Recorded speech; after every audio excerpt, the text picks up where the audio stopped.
కోసం ఏర్పాటు చేసుకున్నటువంటి ఈ సన్నాహక సమావేశానికి అధ్యక్షత వహించినటువంటి గౌరవనీయులు మన ఎమ్మెల్యే గారు, మాజీ మంత్రివర్యులు, మన ప్రియతమ నాయకులు గుండకల్ల జయేశ్వర్ రెడ్డి గారికి, నిగర్వి నిరాడంబరుడు, రైతు బిడ్డ, పేదల పక్షపాతిగా ఉన్నటువంటి వ్యక్తి, నాకు 30 సంవత్సరాల స్నేహితుడిగా ఉన్నటువంటి వ్యక్తి, మన బీఆర్ఎస్ పార్టీ ప్రకటించినటువంటి కేసీఆర్ ప్రకటించిన అభ్యర్థి, కారు గుర్తుపై గెలవబోతున్నటువంటి కంచెర్ల కృష్ణారెడ్డి గారికి, అలాగే గౌరవనీయులు జడ్పీ వైస్ చైర్మన్ తమ్ముడు వెంకటనారాయణ గౌడ్ గారికి, పెద్దలు మున్సిపల్ చైర్మన్ గారికి, నర్సన్న గారికి, శ్రీనివాస్ గౌడ్ గారికి, వేదిక మీద ఉన్నటువంటి అన్ని స్థాయిల్లో ఉన్నటువంటి ప్రజాప్రతినిధులు, పార్టీ నాయకులు, పత్రికా సోదరులు, అన్ని గ్రామాల నుంచి కూడా వచ్చి,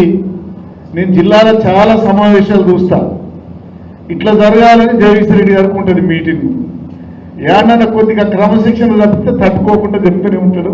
ఇలా క్రమశిక్షణగా కూర్చున్నారు మీ అందరు కూడా, అందుకు మీకు ప్రత్యేకంగా నేను ధన్యవాదాలు తెలియజేస్తున్నాను. దీన్ని బట్టి అర్థమవుతుంది మంచి కసి మీద ఉన్నారు మన నాయకులు. జరగకూడని అన్యాయం పేదలకు జరిగింది, రైతులకు జరిగింది.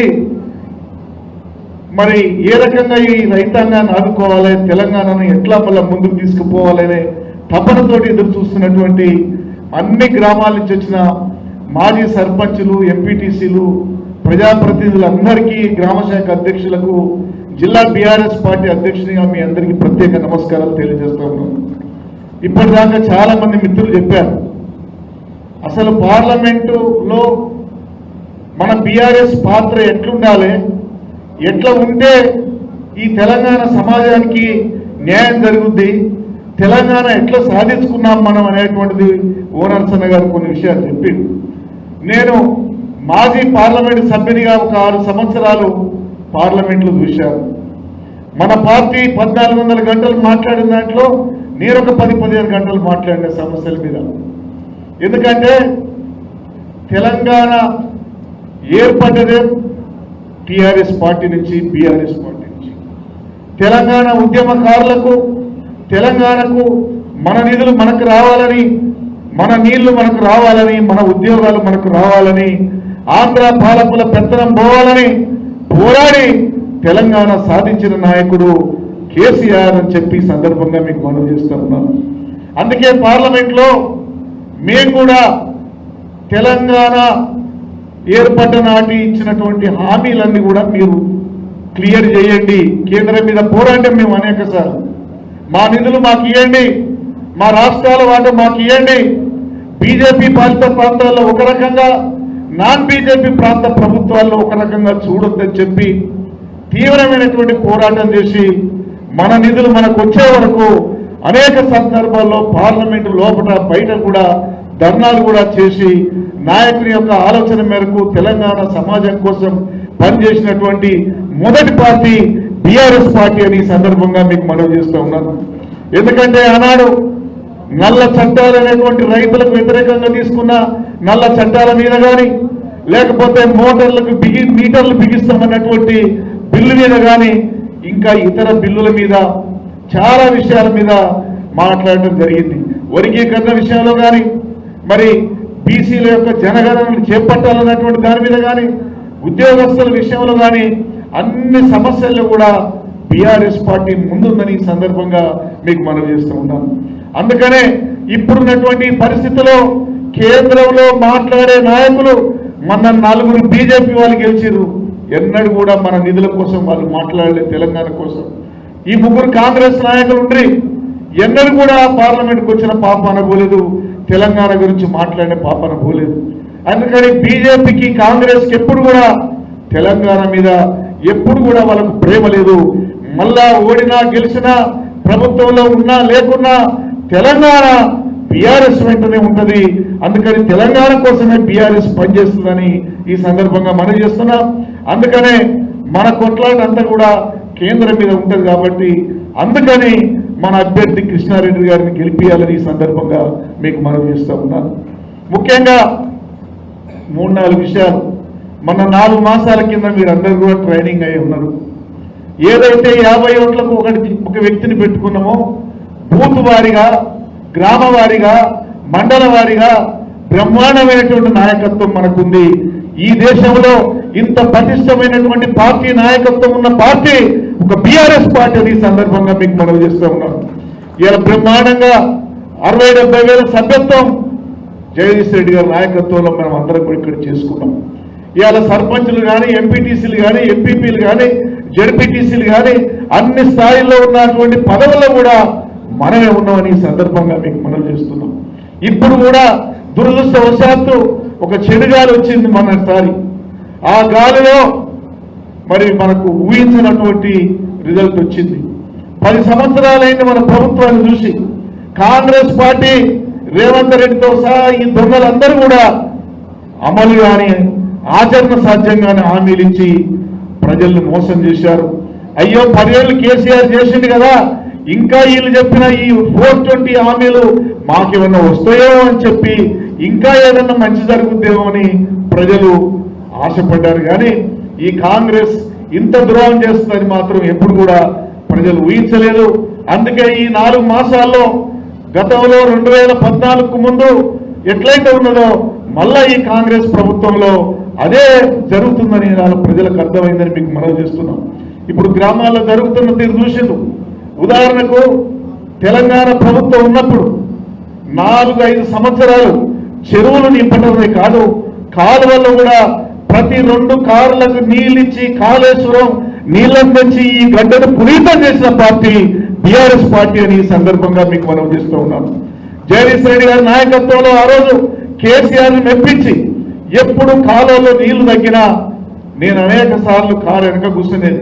ప్రతి తూము వారిని కూడా ఏఈలను డీఈలను మన సర్పంచులు మాట్లాడుకుంటా నీళ్ళు వస్తున్నాయా, చెరువులు నిందాయా, కంప చెట్లు కొడుతున్నారా, ఎడువాయా నాకు మన ఏరియా అని చెప్పి ఆనాడి బీడు భూములైనటువంటి తుంగతుర్తి, సూర్యాపేట నియోజకవర్గాలను మరి గోదావరి జలాలు తెచ్చి మీ పాదాలకు అడిగిన పార్టీ బీఆర్ఎస్ పార్టీ అని ఈ సందర్భంగా మీకు మనవి చేస్తూ ఉన్నాను. ఆ రకంగా ఇప్పుడు లేదు. ప్రజలందరూ కూడా, రైతులందరూ కూడా నీళ్ల కోసం ఎదురు చూసిండ్రు, కరెంట్ కోసం ఎదురు చూస్తున్నారు. అయ్యో అన్యాయం అయిపోయింది, ఆశకు పోయి ఇబ్బందుల్లో పడ్డాం, మళ్ళీ దొంగల రాజ్యం వచ్చింది, దోపిడీదారుల రాజ్యం వచ్చింది, పేదల రాజ్యం పోయింది, రైతుల రాజ్యం పోయింది, రైతు కూలీల రాజ్యం పోయింది అని చెప్పి ఇలా అన్ని పేద వర్గాలు బాధపడుతున్నాయి. అందుకనే చేయగలిగేది ఏంది? ఈ దొంగలను ఇప్పుడు ఎట్లా ఎదుర్కోవాలి? నేను ఇంకో విషయం కూడా చెప్తున్నా. రాష్ట్రం అంతా మళ్ళా 10 సంవత్సరాలు అధికారం కోల్పోయి నకనకలాడినటువంటి కాంగ్రెస్ నాయకులు మళ్ళా తెల్ల టోపీలు పెట్టుకొని ఖద్దరంగిలు మొత్తం దులుపుకొని మళ్ళీ బయటికి వెళ్ళారు. ఎంత దొరికితే అంత, టోపీల బట్టి ఎంత టోపీల, లాగుల బట్టి ఎంత లాగుల, బ్యాగుల బట్టి ఎంత బ్యాగుల, ఎన్ని దొరికిన కాడికి బరికే కార్యక్రమం మొదలైందని మీకు ఈ సందర్భంగా మనం చేస్తున్నాం. మన జిల్లాలో కూడా మొదలైంది. మన జిల్లాలో ఇప్పటికీ జగదీష్ రెడ్డి గారంటే పోతే అగో జగదీష్ రెడ్డి మన మంత్రి అంటారు తప్ప ఈ నీళ్ల మంత్రి అని చెప్పుకునే ఉత్తమ్ కుమార్ రెడ్డి నీళ్ళు ఇయ్యలేదు, రోడ్డు భవనాల మంత్రి అని చెప్పుకునే వెంకరెడ్డి ప్యాచ్ వర్కులు కూడా చేయలేదు. ఇంతవరకు 4 నెలల మొదలుస్తున్నాం. ఇటువంటి దద్దమ్మల మంత్రులు లేదు. నీటిపారుదల శాఖ మంత్రి ఉంటే ఎడమకాల ఒక నీళ్ళు లేకుండా పాలేరు నీళ్లు తీసుకుపోయి తిరుమల పాలన్నాక నీళ్లు దడుపుకొని పండిస్తుంటే నోరెళ్ళ పెట్టి కూర్చున్న మూర్ఖుడు ఉత్తమ్ కుమార్ రెడ్డి అని ఈ సందర్భంగా మీకు మనం చేస్తున్నాం. అయ్యా జగదీష్ రెడ్డి మంత్రులు ఉన్నాడు, ముఖ్యమంత్రి కేసీఆర్ ఉన్నాడు. కుడికాలకు నీళ్లు పోయి ఎడవకాలకు 1 గంట ఆలస్యమైనా నిలబడి తూముల కాడ నా కొడుకులారా కిందికి పైకి పారకుండా నీళ్ళు ఎట్లా పోతాయని నీళ్ళు ఇచ్చిన మనగాడు అక్కడ కేసీఆర్, ఇక్కడ జగదీష్ రెడ్డిని మీకు ఈ సందర్భంగా మనం చేస్తున్నాం. మొన్న మేము పంట పొలాలు ఎండిపోతే వారో పక్క నేను గరిడపల్లి, నేడిజల్ల మేము చూసిన సందర్భంలో అన్యాయం జరిగింది సార్, మేము ఆగమైపోయినాము. మేము హుజూర్ నగర్లో ఓటేసి గెలిపించిన ఎమ్మెల్యే గెలిపించిన మంత్రి గారికే ఈ ప్రాంతం మీద మరి ప్రేమ లేదు, ఆ కింద పోయే మంత్రికి ఉన్న దమ్ము కూడా లేదు అని చెప్పి వాళ్ళు వాపోయేటువంటి పరిస్థితి వచ్చింది. అందుకని ప్రతి రంగంలో వ్యవసాయ రంగం కుదేలైంది. పంట నష్టం ఏమన్నా మన పార్టీ ఊకోలేం. మేము 2వ తారీఖు నాడు కలెక్టర్లకు రిప్రజెంటేషన్ ఇచ్చినాం. 6వ తారీఖు నాడు మనం అందరం ధర్నాలు కూడా చేసినాం. మరి ప్రభుత్వాన్ని వదిలిపెట్టకుండా 25,000 పంట నష్టం కట్టియాలి అని చెప్పి మీరు బోనస్ ఇప్పుడు ఇంతవరకు భిక్షని చెప్పిండు. బోనస్ విషయంలో మీరు ప్రతి క్వింటాల్కు 500 రూపాయల బోనస్ ఇస్తామని చెప్పిండ్రు. ఇప్పుడు పంట పొలాల నుంచి రాసులు వచ్చి రోడ్ల మీద ఉన్నాయి. మనం అందరం కూడా బోనస్ 500 ఇచ్చే వరకు కూడా ఈ ప్రభుత్వాన్ని వదిలిపెట్టొద్దని ఈ సందర్భంగా మీకు మనం చేస్తూ ఉన్నాను. అందుకనే ఈ అభివృద్ధి కార్యక్రమాలు చెప్పుకుంటూనే కావాల్సిన పనులు పై పార్టీ ఏ కార్యక్రమం ఇస్తుందో దాన్ని మనం తీసుకుపోవాలని మనం చేస్తున్నాం. సూర్యాపేట విషయంలో కూడా కొన్ని చూస్తున్నారు మీరు. నేను ఊకే వస్తేప్పుడు పోతేప్పుడు మా తాళగడ్డ నుంచో ఈడంగా పోతుంటే ఏంది సూర్యాపేట 14 ముందు ఎట్లున్న సూర్యాపేట 14 తర్వాత ఇంత సుందరవందనంగా తీర్చిదిద్దిన సూర్యాపేటకు వీళ్ళు కనీసం రేపు మేము వేసిన చెట్లకు నీళ్ళన్న పోస్తారా అనేటువంటి అనుమానం ఉన్నది కాంగ్రెస్ ప్రభుత్వంలో. చెట్లకు నీళ్లు పోసేది లేదు. మనం వేసిన రోడ్లకు ప్యాచ్ వర్కులు కూడా వేయలేదు. ఇలా మనం వేసిన నల్లాలకు క్యాపులు కూడా ఇచ్చే పరిస్థితి ఈ ప్రభుత్వంలో ఉండదని మీకు మనం చేస్తున్నాం. ఇవాళ ఎస్సీలు కానీ ఎస్టీలు కానీ బలహీన వర్గాలు కానీ పేద వర్గాలు కానీ ఆర్థికంగా లేనటువంటి ఉన్నత వర్గాల్లో ఉన్నటువంటి రెడ్లు కానీ వెలమలు కానీ కమ్మలు కానీ అన్ని కులాలకు కూడా నేనున్నాని ఆదుకున్న నాయకుడు కేసీఆర్ అని సందర్భంగా మీకు మనం చేస్తున్నాం. ఇలా మైనార్టీలు చెప్తున్నారు ఎడుపోయిందా మా కేసీఆర్ అన్యాయం అయిపోయింది, మా ఇమాములకు మౌజములకు 5,000 రూపాయలు ఇచ్చేది, ఖబరస్థాన్లకు డబ్బు ఇచ్చిర్రు, మా యొక్క మసీదుల మరమ్మతులకు ఇచ్చిర్రు, తోఫా కింద ఇచ్చిర్రు, క్రిస్టియన్స్ కూడా చర్చిలకు మరమ్మతులు ఇచ్చిర్రు. కేసీఆర్ పోయినాక అందరిని ఎత్తిన సెలవుపురం పెట్టిండి ఈ రేవంత్ రెడ్డి అని. ఈ దొంగ మాట్లాడతాడు, స్వచ్ఛంగా వచ్చినట్టు చెప్తాడు. ఓటుకు నోటు కేసులో అడ్డంగా దొరికి చిప్పకూడుతున్న ఈ మనిషి ముఖ్యమంత్రి అయినాక మారుతాడేమంటే మారతలే. మాట మాట్లాడితే నా కొడుకుల్లారా తొక్కుతా పడేసేటాడు. జేబుల కత్తెర పెట్టుకొని వచ్చినా మీ పేగులు కత్తిరించి మెడకేసుకుంటా అంటాడు. కనుగుండ్లు కూడా పీకి గోళీలు ఆడుతా అంటాడు. ఎవడైనా ఈ సూత్రుడు ఇంత దుర్మార్గుడా.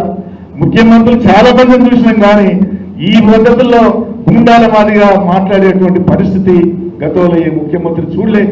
అయ్యారు గేట్లు తెలుసు, వ్యవసాయానికి నీళ్ళు ఇచ్చే కాళేశ్వరం గేట్లు తెలుసు, నాగార్జున సాగర్ గేట్లు తెరిచి రైతులను ఆదుకోరా నాయన అంటే గేట్లు తెరుస్తున్నా మీ ఊళ్ళో తీసుకుని ఏమైంది మాకు ఇంతకంటే అయ్యేదేమో.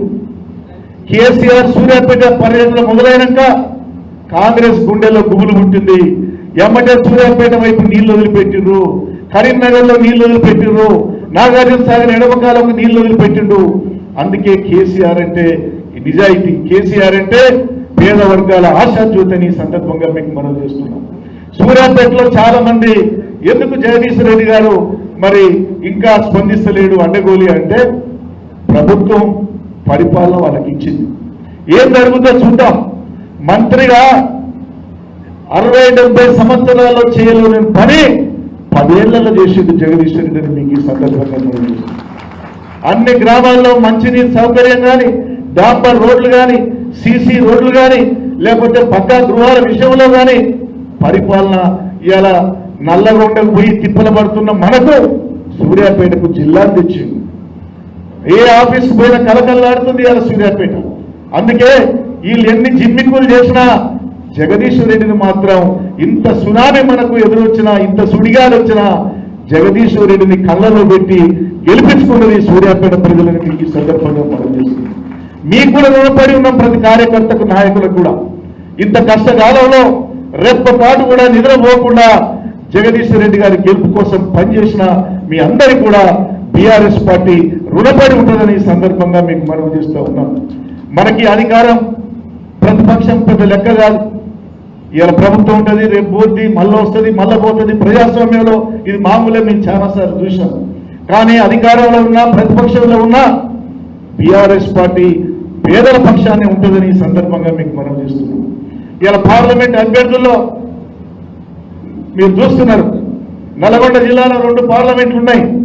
ఒకటి బలహీన వర్గాలకు చెందిన క్యామ మల్లేష్కి ఇచ్చింది, ఒకటి పేద వర్గాలను ప్రేమించే కంచర్ల కృష్ణారెడ్డి గారికి ఇచ్చింది. సామాజిక న్యాయం కూడా బీఆర్ఎస్ పార్టీలో ఉంది అని ఈ సందర్భంగా మీకు మనం చేస్తున్నాం.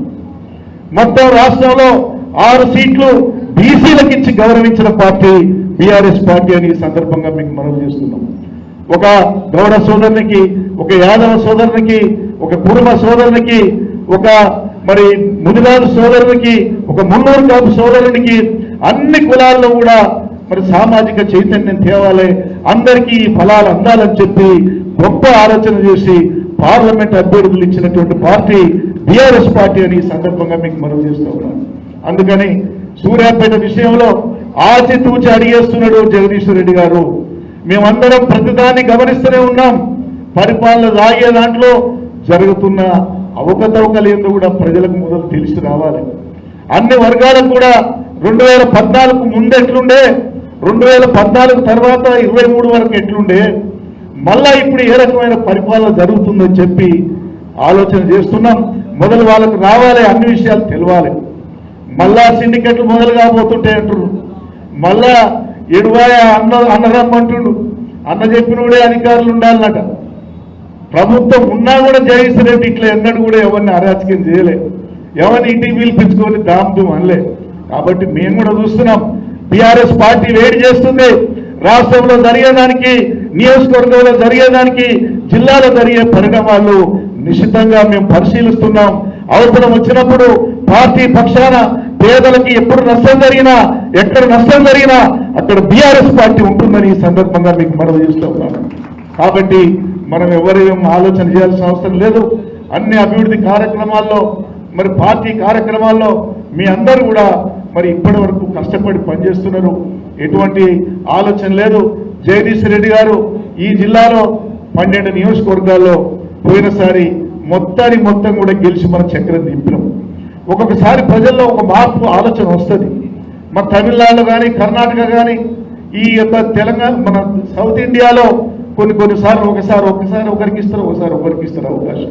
కానివ్వండి, ప్రజల తీర్పు ఎట్లా ఉన్నా దాన్ని గౌరవించే పార్టీ మనది. కాబట్టి ప్రతిపక్షంలో ఉండి కూడా ప్రజల కోసం పోరాడే పార్టీ మనం. కాబట్టి మీరు ఎవరేమి ఇబ్బంది పడాల్సిన అవసరం లేదు.